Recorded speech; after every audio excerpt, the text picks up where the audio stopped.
Amados hermanos y amigos, cuán excelentes, cuán edificantes todos estos textos de la Biblia que nos hablan sobre el Espíritu Santo. Con este mensaje terminaremos una serie de 32 estudios sobre textos de la Biblia que nos enseñan quién es el Espíritu y cómo obra Él para nuestra salvación. Juntamente con Cristo, con el Padre Celestial, obra también el Espíritu Santo enviado por el Señor para nuestra salvación. No hemos podido trazar todos los textos donde se menciona el Espíritu Santo. Hay infinidad de pasajes donde Él se nombra y donde las obras de Él se presentan. Sin embargo, hemos tocado los pasajes más importantes sobre quién es el Espíritu y la obra grandiosa de Él a favor de la humanidad perdida y a favor de la Iglesia. Terminaremos esta serie de estudios con algunos pasajes donde se alude a los dones del Espíritu y se alude también y se habla de la renovación en el Espíritu Santo. Y comenzaremos con la primera de Tesalonicenses, el capítulo 5, el 19 y el 20, hermanos santos. Con mucho gusto. Dice la palabra: no apaguéis al Espíritu, no menospreciéis las profecías. ¿No apaguéis a quién? El Espíritu. Hemos hablado de pecar contra el Espíritu, ¿no? Hemos hablado de blasfemar contra el Espíritu. El peor de los pecados contra Él. Amén. De hacerle afrenta. De engañar o tratar de mentirle. De resistir al Espíritu. Y ahora hablamos de no apagarlo. No queremos apagarlo. Jamás. Dice, no menospreciéis las profecías. ¿De qué se trata? Las profecías sobre las grandes bendiciones que vendrían sobre aquellos que creyeran en Jesús como el Hijo de Dios. No lo hacemos, ¿no? No menospreciamos, amados, en ningún momento las profecías. Las tenemos todas. No esperamos más, porque ya el Espíritu ha hecho a perfección su obra de revelarnos todas las profecías. Y muchos de esos textos los hemos estudiado. En la serie de sermones, por ejemplo, sobre textos proféticos del Nuevo Testamento. ¿Cuántos pasajes proféticos hay en el Nuevo Pacto?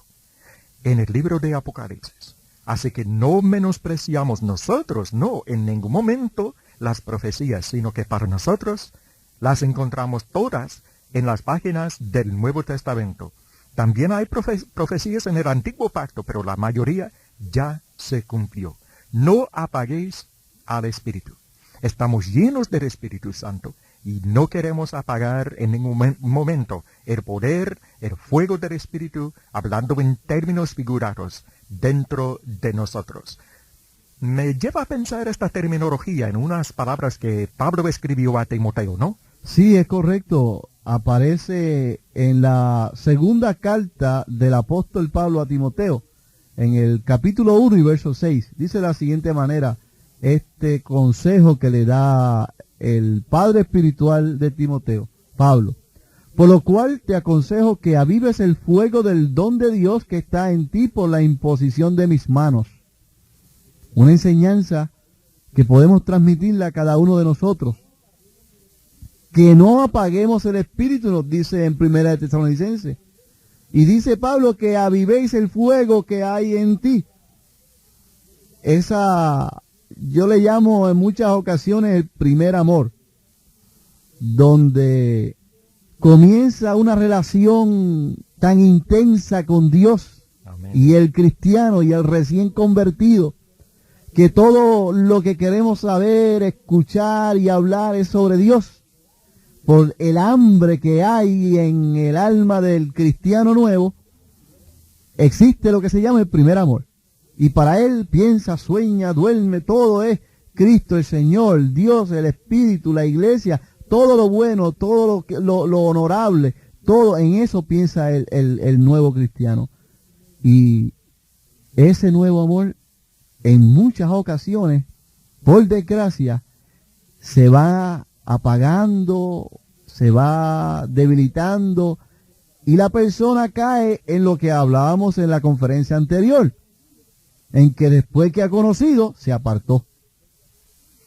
En este texto, la segunda de Timoteo, el capítulo 1, versículo 6, obviamente se trata de algún don sobrenatural que Timoteo había recibido. Dice el texto claramente, Pablo, por la imposición de mis manos como apóstol, Timoteo, tú has recibido ese don, ¿no? Añade otro texto, la primera de Timoteo 4:14, que con la imposición, no por medio de la imposición de los ancianos, sino con la imposición, es decir, un acto de aprobación, de confirmación de parte de los ancianos, así se trata de cuando dice el texto presbiterio de los ancianos. Sin embargo, el don, Timoteo lo recibió por la imposición de las manos de un apóstol, de Pablo mismo.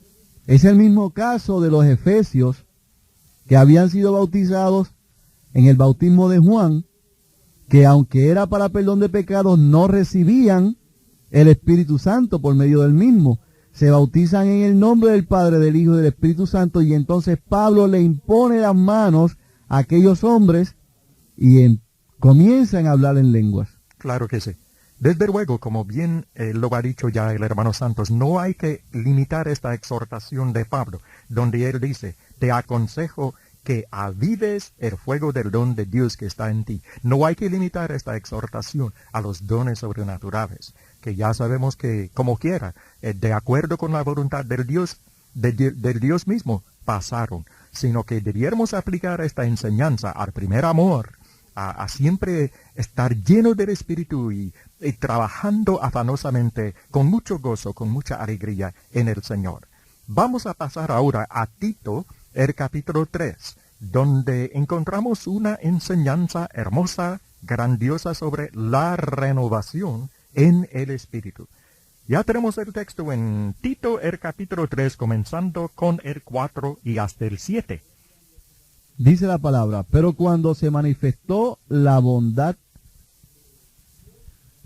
de Dios nuestro Salvador y su amor para con los hombres, nos salvó, no por obras de justicia que nosotros hubiéramos hecho, sino por su misericordia, por el lavamiento de la regeneración y por la renovación en el Espíritu Santo, el cual derramó en nosotros abundantemente por Jesucristo nuestro Salvador, para que justificados por su gracia viniésemos a ser herederos conforme a la esperanza de la vida eterna. Dice en el versículo 5, bueno, vamos a comenzar con el 4. Cuando se manifestó la bondad de Dios, nuestro Salvador, y su amor para con los hombres, como se manifiesta también en el día de hoy, por medio de Cristo, el sacrificio de Él nos salvó, no por obras de justicia, por la ley, etc., que nosotros hubiéramos hecho, sino por su misericordia y por el lavamiento de la regeneración. Se trata indudablemente, amados, del bautismo, el lavamiento de la regeneración, que sin ese bautismo no tenemos el perdón de pecados, y se añade por la renovación en el Espíritu Santo. Equivocadamente, mucha gente se refiere al bautismo como una obra de justicia que hace el cristiano para oponerse al bautismo como requisito para salvación. Pero muy claramente habla que por el lavamiento de la regeneración somos salvos. De manera que no es entonces el bautismo una obra que hiciéramos por justicia, sino una obra que se hace por fe. Amén. Porque la fe verdadera es la que obra por amor. Esta frase clave, por la renovación en el Espíritu Santo, ¿qué quiere decir? El Espíritu Santo va renovando nuestro entendimiento por medio de la palabra, por medio del conocimiento, por medio de la edificación del cristiano. Por eso es que la Biblia y el apóstol Pablo hace tanto énfasis en esta palabra edificación, que muchas veces hemos aquí mencionado y hemos aclarado que no se trata de un emocionalismo ni una sugestión, sino de recibir conocimiento, ya que es un galicismo que significa conocimiento. Entonces, nosotros vamos renovando nuestro entendimiento por la revelación que nos ha dado el Espíritu Santo en las Escrituras. ¿Qué cosa más grande en la vida que la renovación de la misma mente de uno? Yo era así, pero ya no soy así. Yo era una persona que vivía en pecado, pero ya no. He experimentado una renovación de mi mente, de mi ser, por medio de la obra del Espíritu a través de la palabra. Y eso lo podemos ver claramente en Romanos el capítulo 12, el versículo 2. Antes de ir a eso, hermano, quisiera hacer un comentario sobre un nuevo peligro que se cierne sobre la hermandad, así como la humanidad. Se trata del movimiento del nuevo pensamiento o el New Wave, donde se trata de una mezcla de religiones orientales y de espiritismo, todo combinado para engañar a la gente, que entonces rechaza a Jesús como el Hijo de Dios y lo ve como un hombre muy elevado espiritualmente, uno que ha alcanzado unos niveles de la reencarnación, y entonces tergiversan por completo dándole la gloria al hombre y no a Dios. Esto tenemos que tenerlo como una abominación de aquellos que, indoctos y pervertidos, tuercen las escrituras para su perdición. De manera que tenemos que tener mucho cuidado que el poder de la renovación del entendimiento venga según la Biblia y no según la opinión y la filosofía de los hombres. Se quiere decir que los tales, que los que vienen con esta nueva filosofía o religión, pretendan lograr la renovación de la mente y del espíritu por medio de reencarnaciones y esta filosofía que traen y todo eso. Correcto, se trata precisamente de eso mismo, de un egocentrismo, de un antrocentrismo, de que el hombre es el centro de toda la creación, de todo el mundo, de todo el universo, y no Cristo. En vez de ser cristocéntrica, pues entonces el centro de todo ese movimiento viene a ser el hombre, donde el hombre es el que tiene los poderes para renovar su mente, para superarse por medio de la reencarnación. Y al hablar de reencarnación estamos hablando del total rechazo a la salvación por medio del Evangelio, del tener por inmunda la sangre del Hijo de Dios, etcétera, etcétera, etcétera. O sea, que estamos hablando de enemigos del Evangelio, aunque parezcan como palomas inofensivas y pacificadores, en realidad lo que hacen es dando un giro de 180 grados de la verdad, y cada día se apartan más y se alejan más de Dios, aunque se sientan más espirituales, porque lo espiritual no tiene nada que ver con un sentimiento, sino con la renovación del entendimiento, con la edificación, con el conocimiento de la verdadera, buena y santa voluntad de Dios. Realmente, amados, hay que confiar en la palabra como el poder para renovar al espíritu, para renovar la mente, que la palabra del Señor es el único poder celestial, divino en el mundo, que por medio de él podamos nosotros alcanzar esta transformación completa. Entonces, dicha esta aclaración, podemos leer la verdadera voluntad de Dios, la verdad que aparece en las Escrituras. Dice Romanos 12, 1 y 2. Así que, hermanos, os ruego por las misericordias de Dios que presentéis vuestros cuerpos en sacrificio vivo, santo, agradable a Dios, que es vuestro culto racional. No os conforméis a este siglo, sino transformaos por medio de la renovación de vuestro entendimiento, para que comprobéis cuál sea la buena voluntad de Dios, agradable y perfecta. Este pasaje, hermanos santos y amados que nos escuchan, para este servidor siempre lo considero uno de los más grandes de la Biblia. Abarca tantos pensamientos hermosos. No os conforméis a este siglo, sino transformaos. ¿Qué queremos lograr en nosotros? Por medio del estudio de la Biblia sobre el Espíritu Santo, etc. ¿Qué queremos lograr en ustedes, amados? Una transformación total. Que lleguemos a ser verdaderos hijos de Dios. Seres espirituales, no carnales, no sumidos en el pecado, en los vicios, sino seres espirituales que nos acercamos cada vez más a nuestro Padre Celestial. Que podamos adquirir más y más de las virtudes que nos llevan a tener la verdadera imagen de Dios en nosotros. Una transformación espiritual es lo que le hace falta al mundo entero. No se trata de dogmas que pudieran enajenar al individuo sobre su realidad existencial, sino por el contrario, enseñar al individuo de dónde viene, dónde está y a dónde va.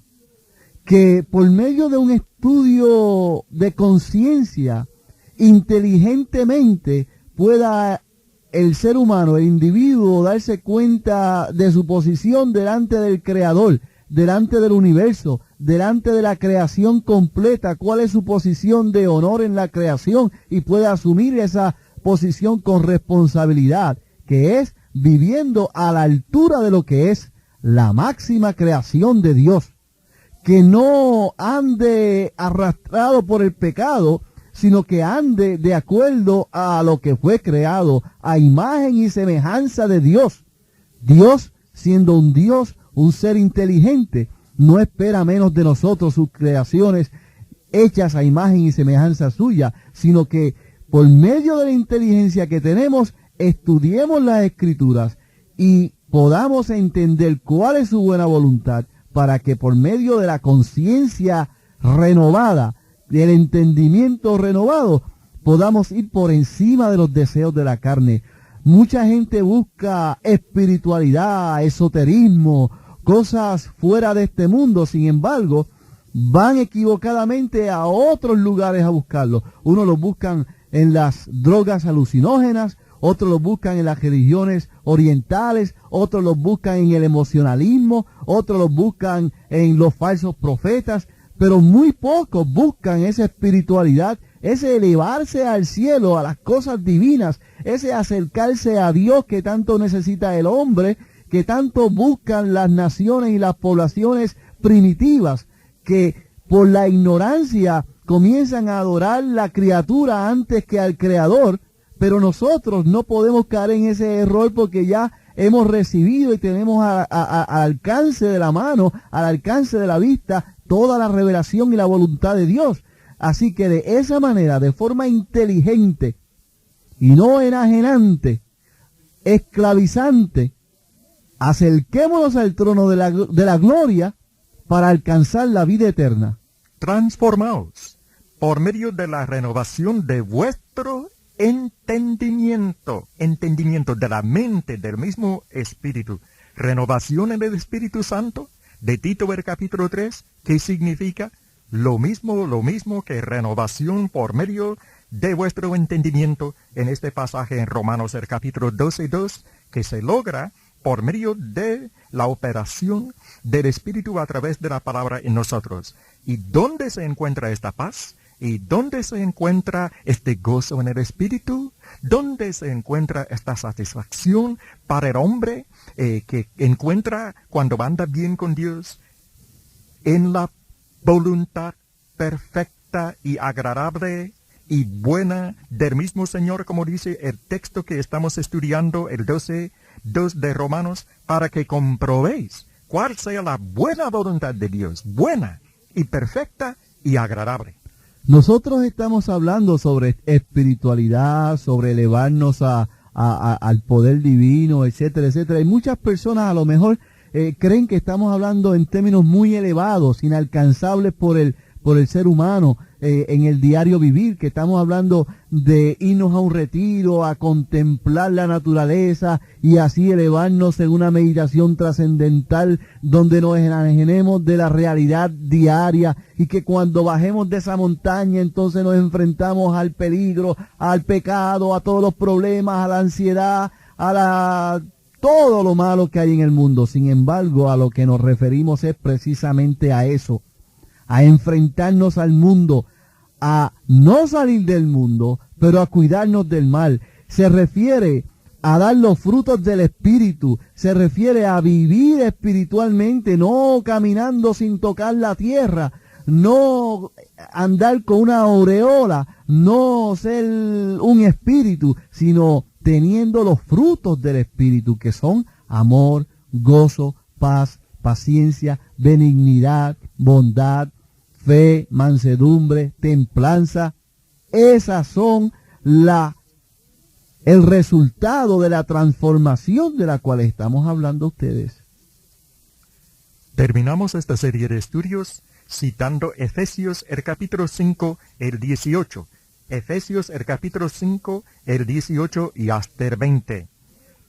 Dice la palabra de Dios: no os embriaguéis con vino en lo cual hay disolución, antes bien sed llenos del Espíritu, hablando entre vosotros con salmos, con himnos y cánticos espirituales, cantando y alabando al Señor en vuestros corazones, dando siempre gracias por todo al Dios y Padre, en el nombre de nuestro Señor Jesucristo. Aleluya. Amén.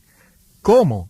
¿Cómo ser llenos del Espíritu? Dice, hablando entre vosotros con salmos, con himnos y cánticos espirituales, cantando y alabando al Señor. ¿Cómo? En vuestros corazones. Y dice también, dando siempre gracias por todo al Dios y Padre en el nombre de nuestro Señor. Hermoso pasaje. Elocuente. Elocuente, hermoso, lleno de esperanza para cada uno de nosotros. Nos ilumina el entendimiento para saber cómo debemos vivir, cómo debemos adorar y cómo nos gozamos de la gran bendición del sabernos hijos de Dios. Amén. Dios bendiga a todos ustedes, amados. Amén.